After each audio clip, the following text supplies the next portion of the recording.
오늘 서론 들어가는 말에 은혜가 필요합니다. 그렇게 적었습니다. 우리 옆 사람한테 인사합니다. 은혜가 필요합니다. 저도 은혜가 필요합니다. 목사님 말씀 전하니까 목사님 말씀대로 잘 살겠지. 우리한테는 늘 은혜 베풀어 주니까 목사님은 은혜 안 받아도 되겠지가 아니고 어쩌면 제가 더 은혜 받아야 돼요. 같은 내용이라도요, 서울 말로 하는 것과 경상도에 투박하는 말로 하는 것과 어느 게 더 설득력이 있습니까? 서울 말이 좀 설득력이 있습니다. 세련돼 보이고요. 요즘 유튜브 같은 것도 많고 텔레비전에 패널들 나와서 토론하는데 보면요, 경상도 말하면 아무래도 좀 어색하고 조금 모자라 보입니다. 그런데 경상도 사람 중에도요, 말을 굉장히 잘하고 또 풍부한 단어를 가지고 좀 이 지적으로 높은 사람은요, 또 설득력이 있습니다. 이런 부분들이 좀 정치 색깔과 관계에 있어서 누구라고 특정하기는 어렵지만 그 사람은 분명히 경상도 사람이고 경상도 억양을 쓰는데도 불구하고 굉장히 설득력이 있고 말을 조리 있게 잘하더라고요. 그 다음에요, 말빨이란 게 있습니다. 말빨. 서울 사람도 아니고 지식도 부족한데 말빨이 굉장히 강한 사람이 있어요. 그런 또 말들은 굉장히 그럴듯하게 들려요.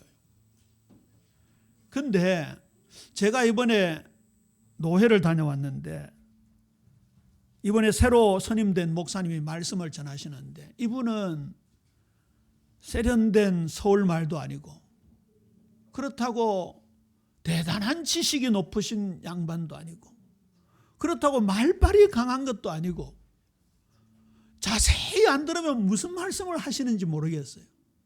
그런데 이상하게 제 마음에 굉장히 깊이 다가오더라고요. 주제가 하나님이 하셨습니다. 하나님이 하실 것입니다라는 단순한 말씀인데요, 제 마음에 얼마나 강하게 다가오든지. 왜 그런가 하면요, 제가요 뭔가 조금 제가 했다라는 생각을 그날 가지고 있었어요. 그걸 무너뜨리는 그런 순간이었어요. 그 다음에요, 투박하든지 또 세련됐든지 고급 언어를 사용하든지 그것을 뛰어넘어 가장 우리의 심금을 울리고 우리의 가슴을 터치하는 건요, 성령이 역사하셔야 돼요. 제가 그날 노 회장님 말씀을 정말 마음을 열고 들었거든요. 솔직히 말해서 함께했던 분들의 얘기를 내가 얼핏 들었는데 무슨 말씀하시는지 모르겠다 이런 얘기도 들리더라고요. 근데 제 마음이 활짝 열려서 그 말씀을 받으니까요, 그 말씀이 여기 깊은 곳에 새겨지는 거 있죠. 오늘 우리 성도님들에게 하나님의 말씀이 영혼 깊은 곳에 뿌리 내리는 은혜가 있게 되기를 주님의 이름으로 축원합니다. 그래서 아까 제가 시편 그 내용을 가지고 도입부에 기도한 거예요. 문을 열어야 돼요. 문을. 그렇죠. 자, 지금 우리가 역사서를 진행해 가고 있습니다. 이 성경은 한번 찾아보기를 원하는데요, 고린도전서 10장 말씀입니다. 역사서 진행하면서 몇 번 인용해 드렸던 것인데요, 요즘 거울치료라는 단어가 새로 등장하더라고요. 들어보셨어요? 거울치료. 거울치료가 뭘까요? 당장 떠오르지요. 거울에 누구를 비춰보는 거예요? 자신을 비춰보는 거예요. 자신을 비춰보면서 자기 자신을 치료하는 거예요. 개그맨 중에 성대모사를 굉장히 잘하는 친구 있잖아요. 정성호인가 맞죠? 정성호 맞아요? 정성호. 우와, 이 사람 한번 찾아서 보세요. 박근혜 대통령이 여잔데요, 완전히 박근혜처럼 꾸미고 나가 박근혜 흉내 내는데 깜짝 놀라겠어요. 그 다음에 그 격투기 선수 추성훈 딸, 걔가 추사랑 어린 애잖아요. 어른이 추사랑 흉내를 내더라고요. 근데 이번에 백미 중에 백미가요, 한동훈 흉내를 내는 거예요.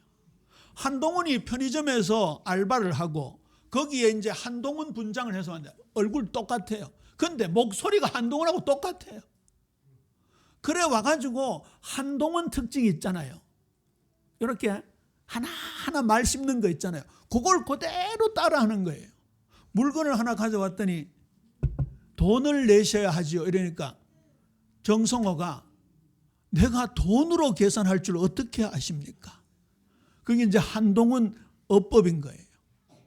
지금 영업방해를 하고 있다고 생각하십니까? 그러면 영업방해의 의미가 무엇입니까?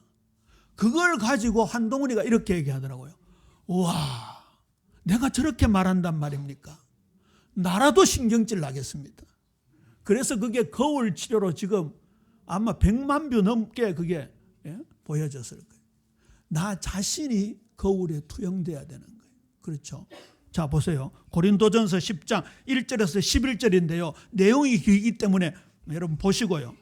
1절에서 5절까지 그리고 7절에서 10절까지의 내용이 지금 역사서에 대한 내용이에요. 우리 6절 함께 읽을까요? 시작. 이러한 일은 우리의 본보기가 되어 우리로 하여금 그들이 악을 즐겨한 것 같이 즐겨하는 자가 되지 않게 하려 함이니, 역사서를 기록한 이유가 어디에 있다고요? 내가 그 죄악에 빠져서 안 된다는 얘기. 이야, 이 이스라엘 백성들이 40년 동안 어쩌면 이렇게 하나님께 원망하고 불신하고 불순종하고 어쩌면 이렇게 불신앙으로 살았냐, 불순종으로 살았냐. 그게 아니고 누구를 보는 거라고요? 나를 보는 거예요. 그래서 이게 옛날 성경에서는요, 본보기가 거울로 번역이 되었다니까. 이번에는 본보기로 바꿨는데요. 7절 이하에 보세요. 우상숭배 나오죠. 먹고 마시는 거, 음행하는 거, 주님 시험하는 거, 원망하다가 멸망한 이런 멸망의 내용을 10절까지 적어놓고 11절에 그들에게 일어난 이런 본보기가 되고 거울이 되고 또한 말세를 만난 우리를 깨우치기 위하여 기록되었느니라. 그런즉 선줄로 생각하는 자는 넘어질까 조심하라. 누구를 향한 말씀이에요? 나를 향한 말씀. 받아합니다. 성경은 나를 향한 말씀입니다.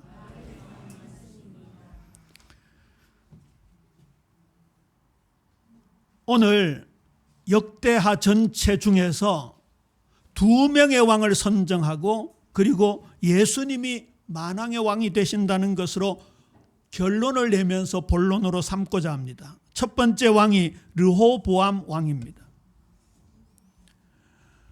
역대기 하에 보면 선정을 한 왕과 악정을 한 왕이 명백하게 대비되어 있습니다. 수많은 왕들이 악정을 계속 반복하고 있는데 그 중에 대표적인 사람이 르호보암입니다. 르호보암은 솔로몬의 아들입니다. 이 르호보암이 왕으로 추대되었을 때 백성들이 르호보암에게 찾아왔습니다.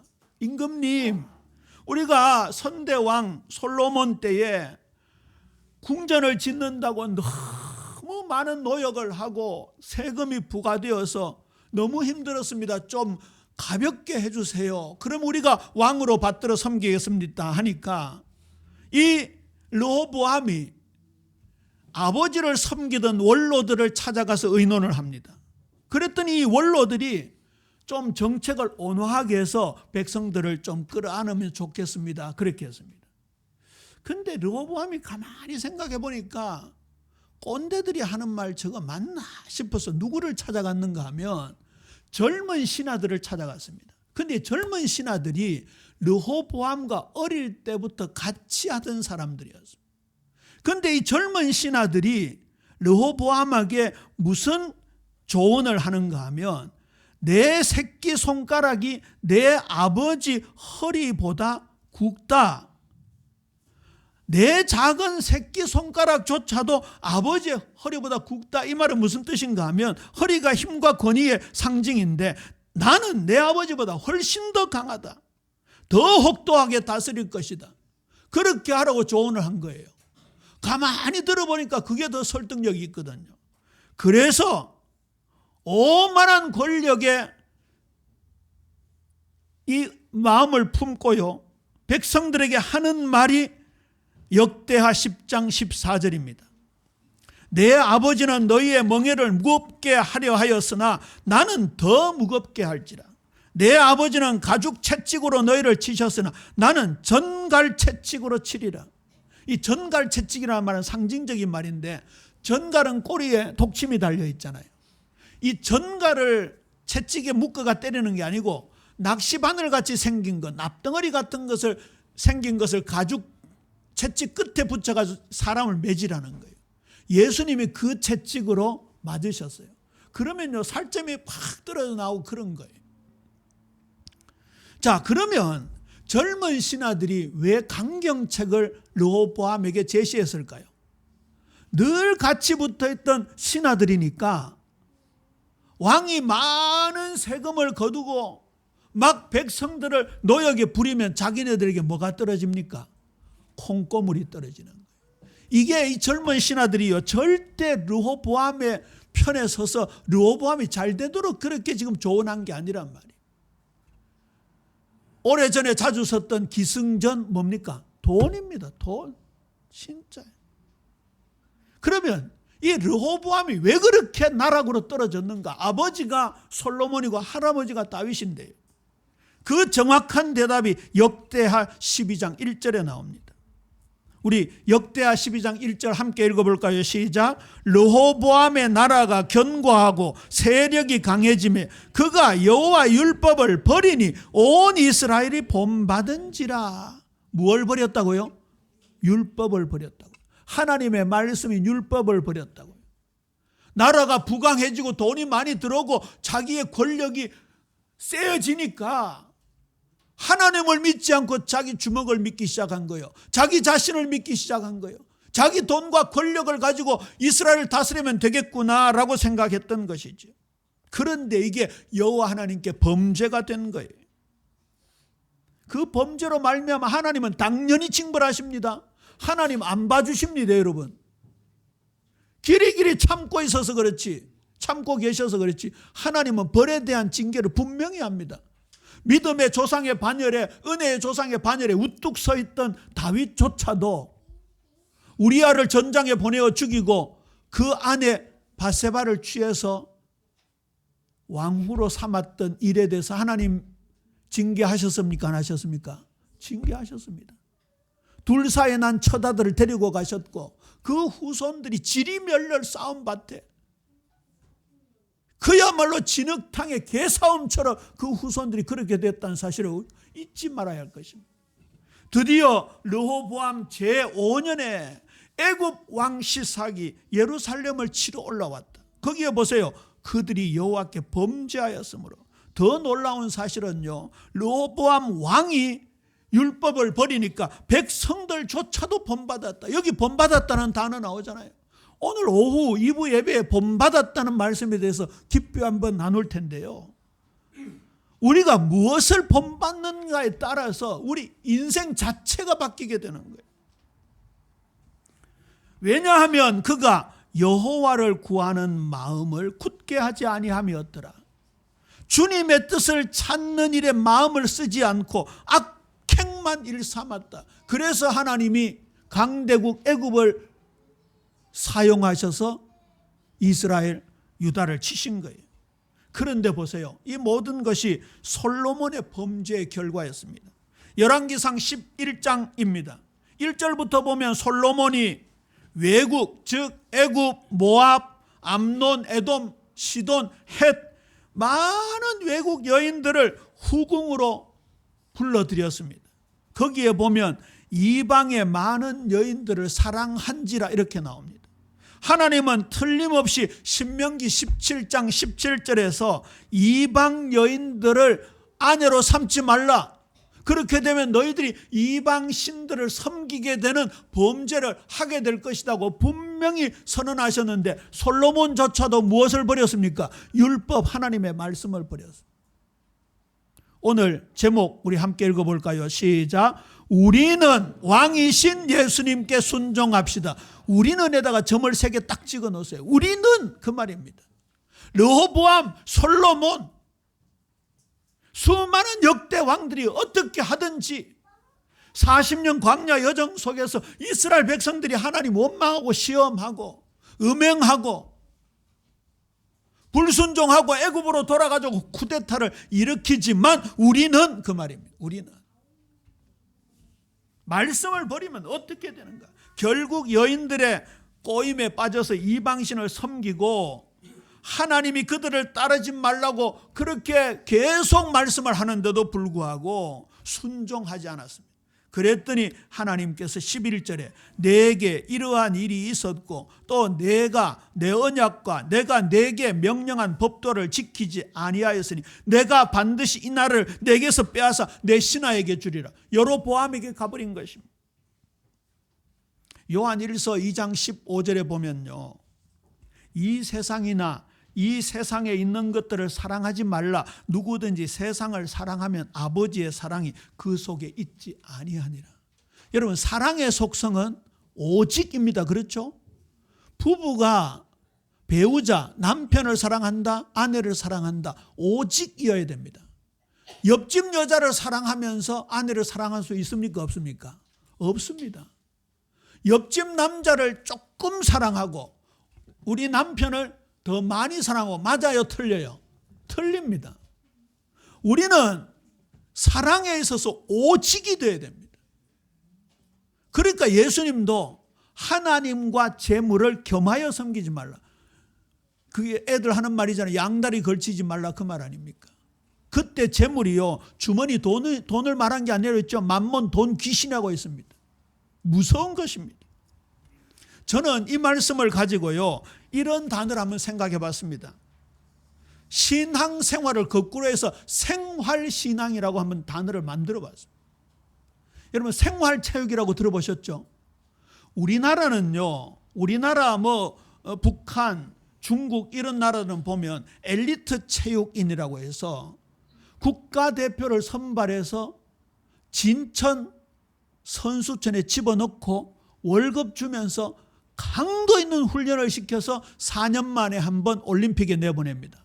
또 월드컵에 내보내고 세계 선수권 대회 내보냅니다.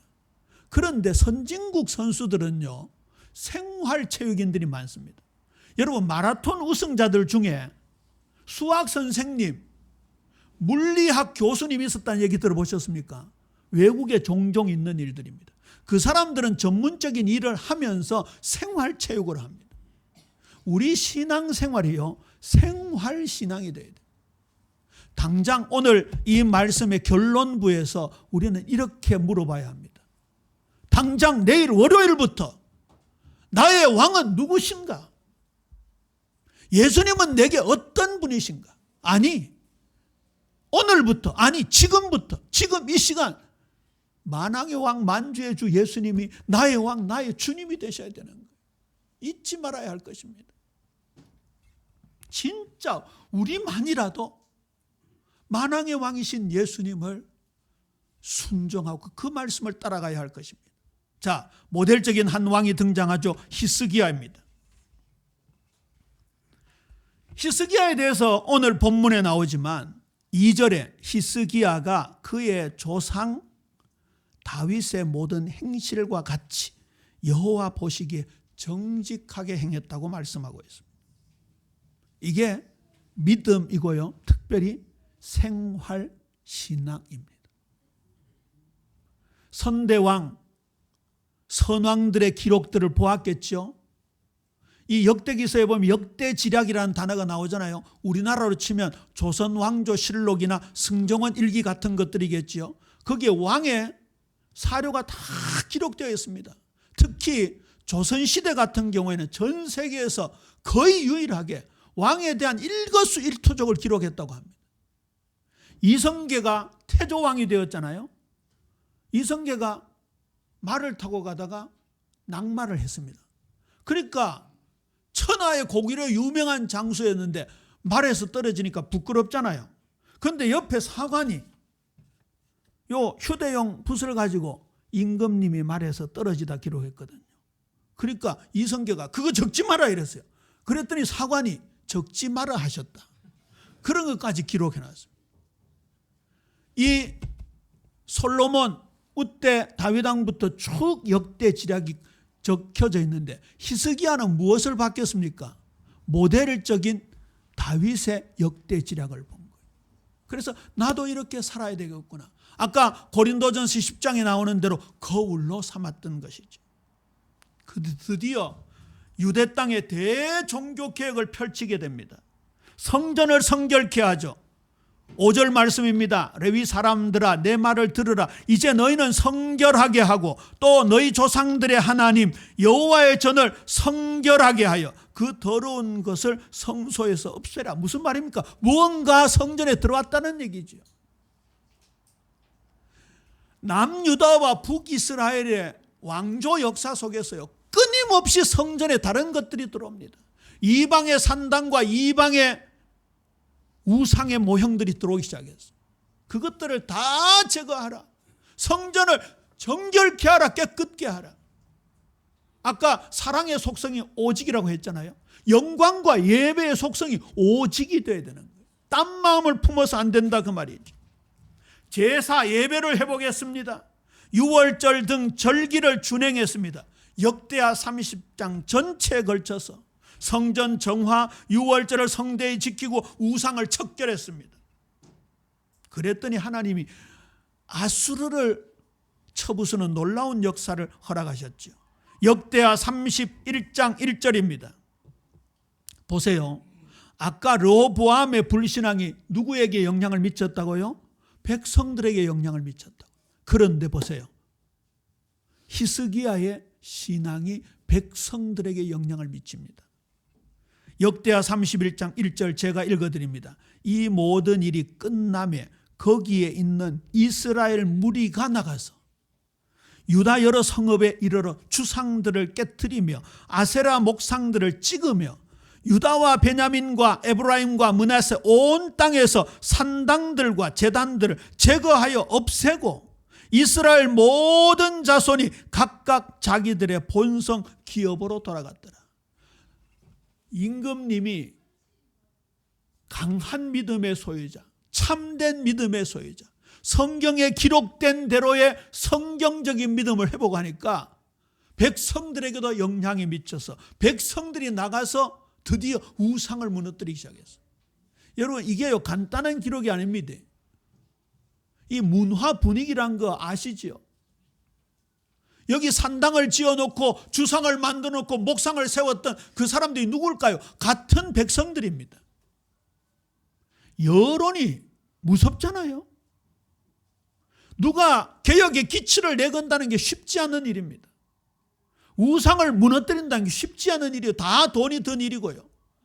바울이 아테네에 가서 복음 전하고 고린도에 가서 복음 전하고 에베소에 가서 복음 전했을 때에 우상의 정각들이 무너지게 했잖아요. 그때요 우상 팔아먹고 사는 사람들이 바울을 잡아 죽이려고 저자의 깡패들을 동원했어요.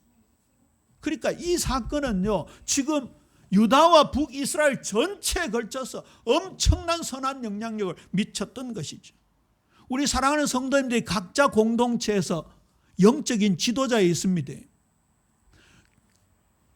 회사에서 비록 대리지만 말단 사원이지만 그 회사에 내가 예수 믿는 사람으로서 믿음의 신주라고 할 수 있습니다. 신주 딴지 신주 아닌 거 아시죠? 믿음의 호주다 그 말입니다. 그러면요 여러분들의 믿음이 어디에 영향을 미치는 거예요? 여러분이 속한 공동체에 영향을 미치는 거예요. 오늘 히스기야의 신앙을 본받아 여러분이 속해 있는 모든 공동체에 하나님 나라가 임하는 은혜로 풍성하게 되기를 주님의 이름으로 축원합니다. 아수르 사네립이 쳐들어왔습니다. 살만 에셀의 아들인데요. 아수르가 당시의 최강대국이었습니다. 우리 세계사 시간에는 아시리아라고 나오잖아요. 이 산헤립은요. 세속 역사에서는 센나케립이라고 불리는 사람인데 아수르 왕조에서 가장 강력한 왕이었습니다. 이 사람이 18만 5천의 군대를 끌고 이스라엘 땅으로 왔습니다. 여러분 그 좁아 터진 이스라엘 땅에 18만 5천이면요 이게 뭐라 할 거예요? 구름대같이 몰려온 거예요. 구름대같이. 그때 히스기야가 그 대군 앞에서 모세와 여호수아가 이스라엘 백성들에게 권면한 것처럼 권면합니다. 똑같이 권면합니다. 두려워하지 마라. 하나님이 함께 하신다. 오늘 찬양대 찬양이 그 내용 아닙니까? 하나님께서 우리를 위하여 싸우신다. 그 옛날 다윗이 골리앗 앞에서 그 고백을 했잖아요. 너는 칼과 창과 단창으로 내게 나오거니와 나는 내가 모욕하는 이스라엘의 하나님 만군의 여호와 이름으로 내게 나아간다. 전쟁은 칼과 창에 속한 것이 아니다. 여호와 하나님께 속한 것이다. 우리 사랑하는 성도님들의 삶의 현장이 치열한 영적 전투의 현장 아닙니까? 그랬더니 이스라엘 백성들이 그 포효를 듣고 힘을 얻었습니다. 그런데 사네립이요 18만 5천의 군사를 동원해서 쫙 예루살렘 성을 포위하면서 큰 소리로 외칩니다. 그 자세히 보면요 당시에 역관들이 있잖아요. 통역가들이요. 이 역관들이 유다 말을 가지고 막 예루살렘 백성들을 향해서 외칩니다. 막 욕을 합니다. 그 김유신하고 계백 장군이 싸움 붙던 황산벌 전투 있잖아요. 그 소재로 영화를 만든 거에 보면요. 막 백제말하고 신라말이 막 뒤섞여 있는 가운데 양쪽에 욕을 배워가지고 막 욕으로 배틀을 하는 장면이 나옵니다. 이게요 상대방의 사기를 그렇게 꺾는 거예요. 이게 사실은 굉장한 전술이었죠. 그때 히스기야가 선지자 이사야와 더불어 하늘을 향해 부르짖어 기도하는 내용입니다. 우리 역대하 32장 20절 21절 말씀 함께 읽습니다. 시작. 여호와께서 한 천사를 보내어 아수르 왕의 진영에서 모든 큰 용사와 대장과 지휘관들을 멸하신지라. 아수르 왕이 낯이 뜨거워 그의 고국으로 돌아갔더니 그의 신의 전에 들어갔을 때 그의 몸에서 난 자들이 거기서 칼로 죽였더라. 아멘. 얼마나 놀라운 말씀인지요. 여기요 한 천사가 영어로는 an angel 그렇게 되어 있습니다. 한 명의 천사, 우리말로 하면 한 명의 천사입니다. 한 명의 천사.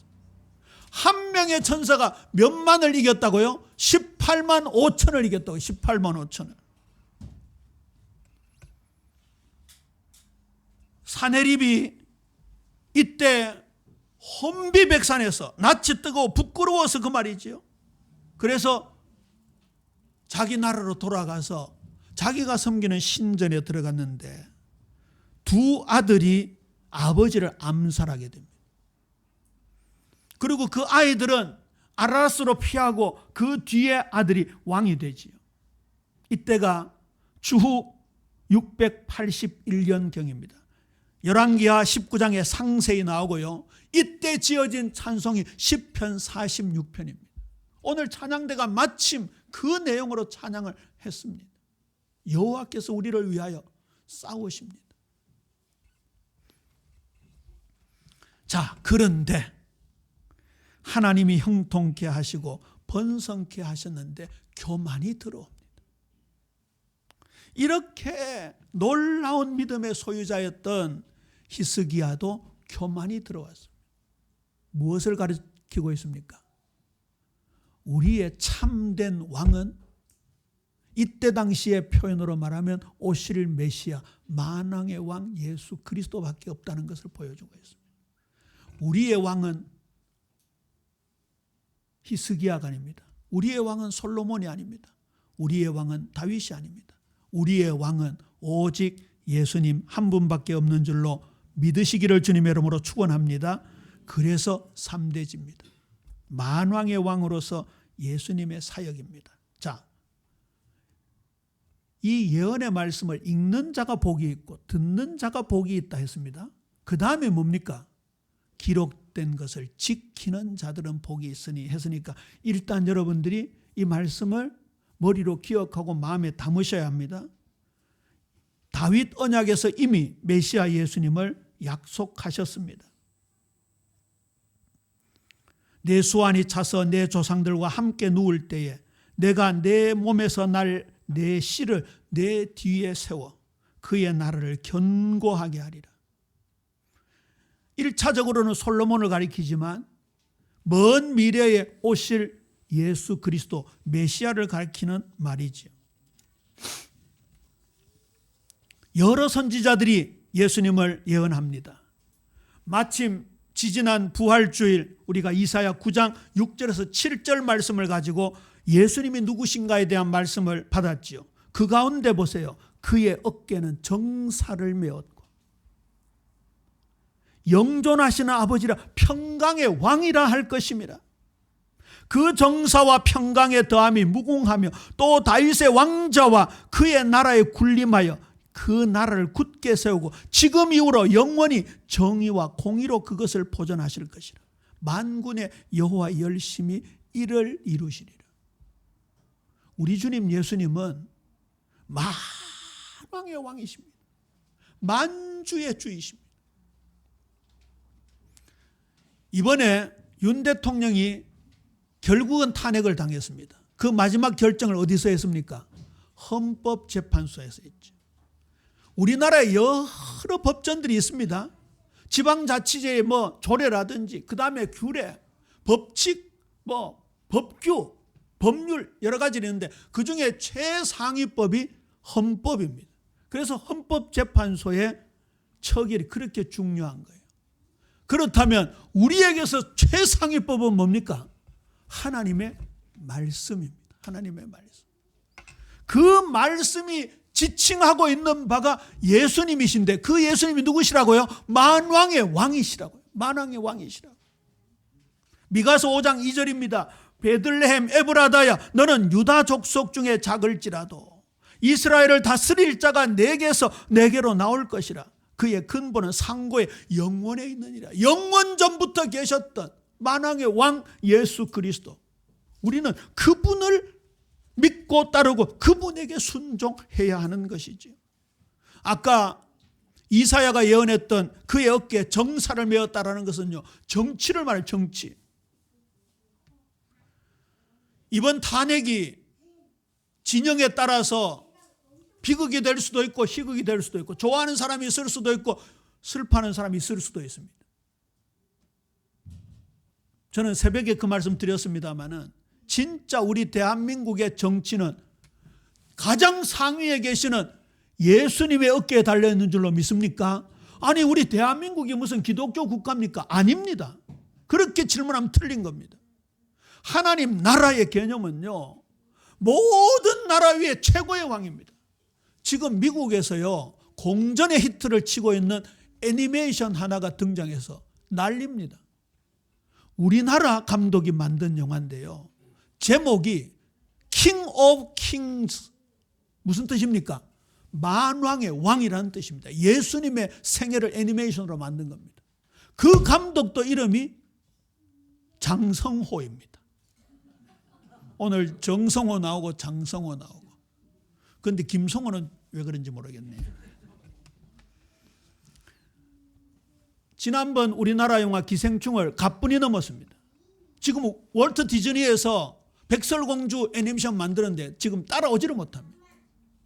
그런데 그 내용이 예수님이 만왕의 왕이시라는 거고요. 이 복음서의 내용을 가감없이 그대로 만든 건데요. 그렇게 잘 만들어졌대요. 얼마나 감사한지. 아쉽게도 한국은 가을 돼야 개봉한다. 저는 개봉하자마자 가려고요. 만왕의 왕 만주의 시온에 따라 크게 기뻐할지어다. 예루살렘에 따라 즐거이 부를지어다.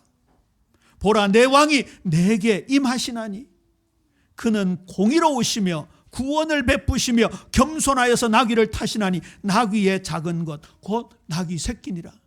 예루살렘에서 이스라엘 백성들이 호산나 다윗의 자손 예수야 할 때 나귀를 타고 오셨잖아요.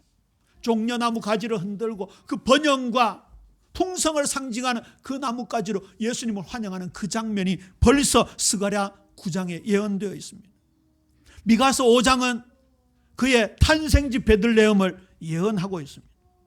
그런데 그 예수님은 세상의 방법이 아닌 십자가의 사랑과 진리로 통치하십니다. 이게 다릅니다.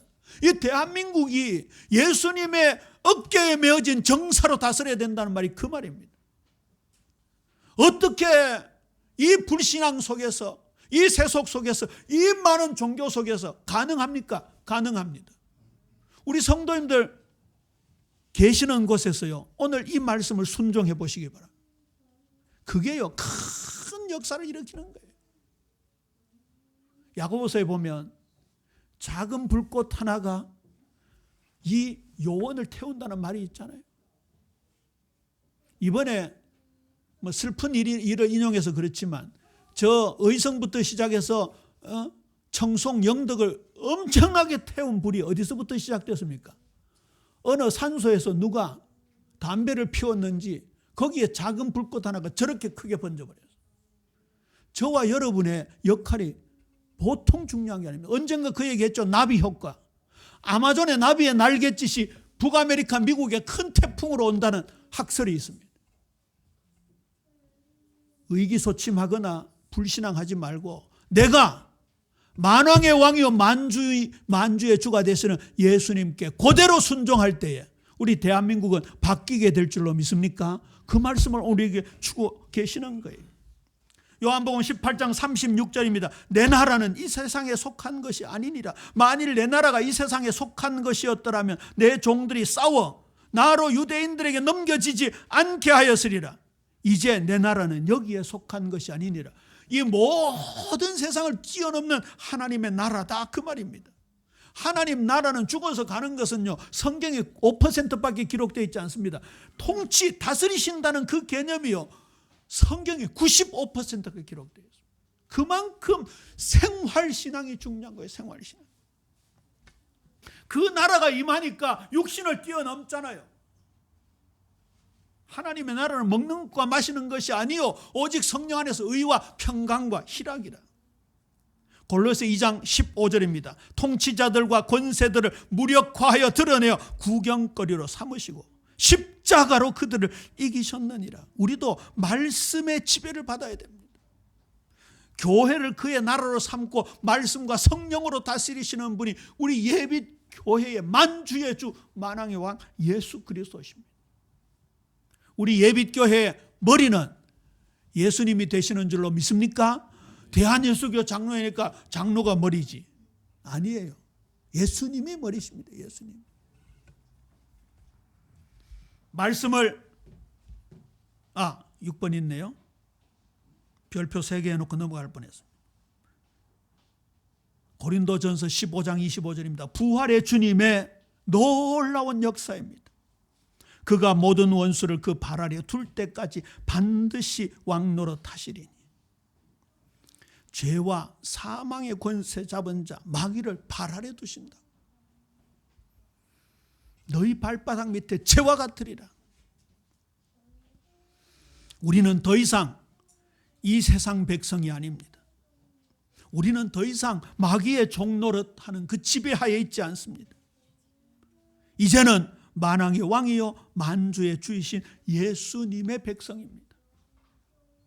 그러면 나에게 예수님은 어떤 왕인가 스스로 자문자답해 보시기를 바랍니다. 구세주라는 말은 이 온 인류를 구원하신다는 뜻이죠. 구주라는 말은 나의 구원자라는 뜻입니다. 이제는요 왕으로 주인으로 모셔야 합니다. 저는 베드로의 신앙 고백도 귀한 고백이지만 의심 많던 도마가 부활의 주님을 직접 목격하고 여기서부터 나오는 그 고백, 나의 주님이시여 나의 하나님이시냐, 이 고백을 더 훨씬 높은 고백으로 생각합니다. 왜냐하면 당시 유대인들에게 하나님의 이름을 함부로 올리지를 못합니다. 그런데 보세요. 예수님은 하나님으로 고백했습니다.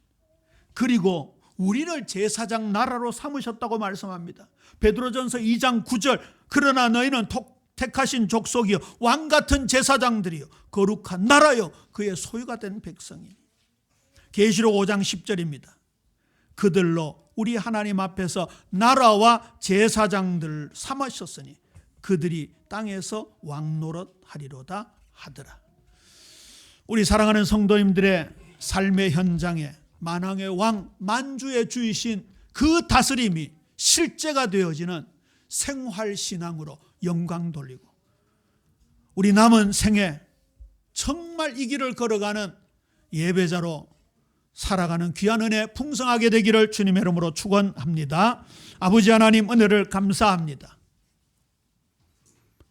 역대하를 보면서 우리가 어떤 신앙을 할 것인지 함께 말씀을 나누었습니다.